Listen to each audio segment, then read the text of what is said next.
Hey everyone, Gina here from Luck of Vineyards. Thank you so much for watching our videos that we posted earlier this week. I know you saw Pete on Friday to tell you a little bit about what we are offering right now and a little bit about what's going on at Luck of Vineyards. I also shared a video of my sister, Soph, from the drink talking the other day, kind of to lay the foundation for this video, as she gave some really great advice on how to really taste your wine as opposed to just drink it. So as promised, we're going to be doing a weekly video about one of the wines included in each week's six-pack. So this week, I volunteered myself to do this video because it just so happens to be my favorite wine, not just Luck of Vineyards wine, but Nova Scotia wine across the board. And it is Tidal Bay. So this is our 2018 Tidal Bay. Tidal Bay is Nova Scotia's appellation wine. For anyone who isn't familiar with what an appellation wine means, typically that means that it's a wine that's coming from a specific region. So like Chianti or Champagne. The difference with it being is that in Nova Scotia, rather than it being one sub-region like the Annapolis Valley or the North Shore, it's all of Nova Scotia. So with Tidal Bay, it will always be 100% Nova Scotia grapes. It will be made to a very specific style, no matter whose Tidal Bay you pick up. So Tidal Bay is going to be very fresh, crisp, aromatic, zippy, refreshing, and it also has to pass a independent tasting panel year after year. So just because you made a Tidal Bay one year doesn't mean you get to automatically make a Tidal Bay the next year. You have to follow those standards again and pass your tasting panel.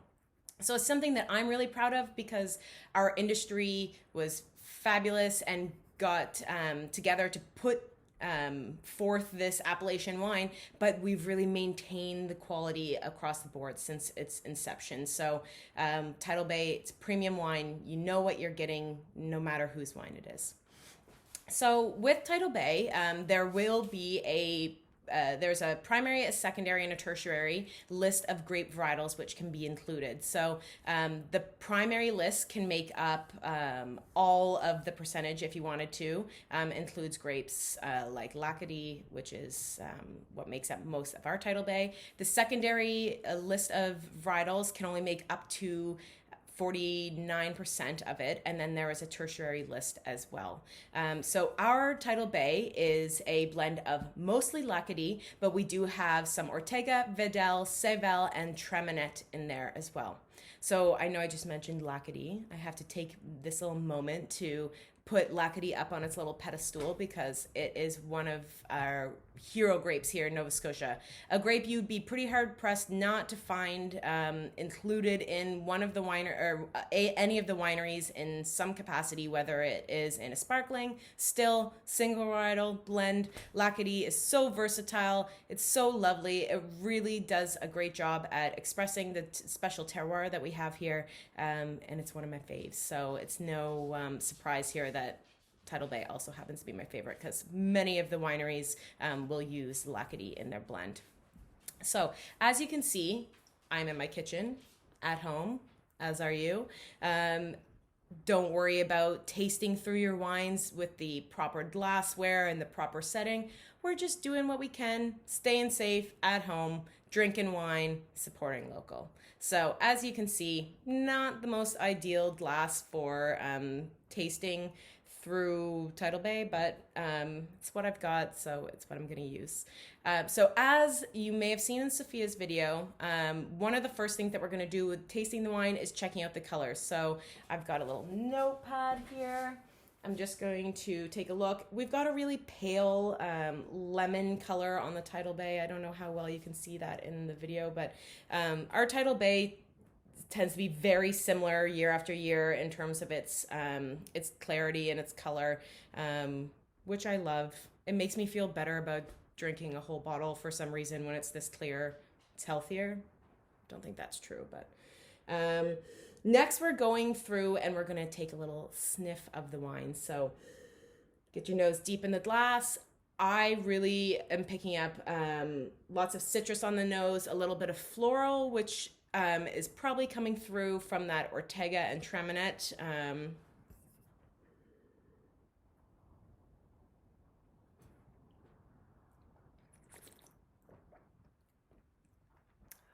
Same old Tidal Bay. I love. Gets me every time.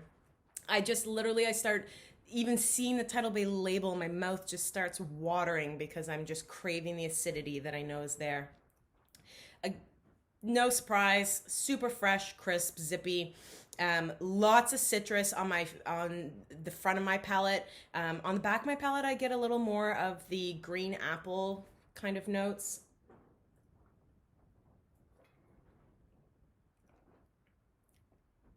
More green apple and pear coming through on the second sip. But it's just, Tidal Bay is a fun wine. It's an easy wine. It's a no-brainer. Um, it's lovely enough that it's just a summer sipper. You want to go out on the patio, have a bottle of wine. Don't worry about a food pairing. It's light enough. It's got enough going on that it can stand up to just drinking it on its own.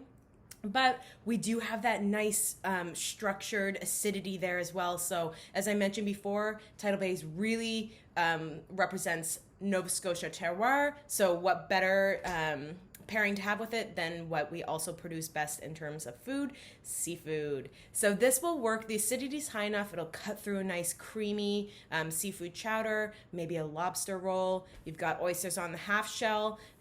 It works with so many different seafood dishes, but you can also work that acidity into some nice summer salad dishes. You know, because of that acidity, it'll stand up to the acidity in your food as well. So that's about it. Wish that you guys could be at the winery. We could be doing this in person. We really look forward to welcoming you back whenever that might be. But until then, stay home, stay safe, keep buying Nova Scotia wine, Nova Scotia beer, ciders, grocery products. Anything you can do to support your neighbors is so appreciated at this time. And we hope that you will check back for our video next week. Take care, guys. Happy weekend.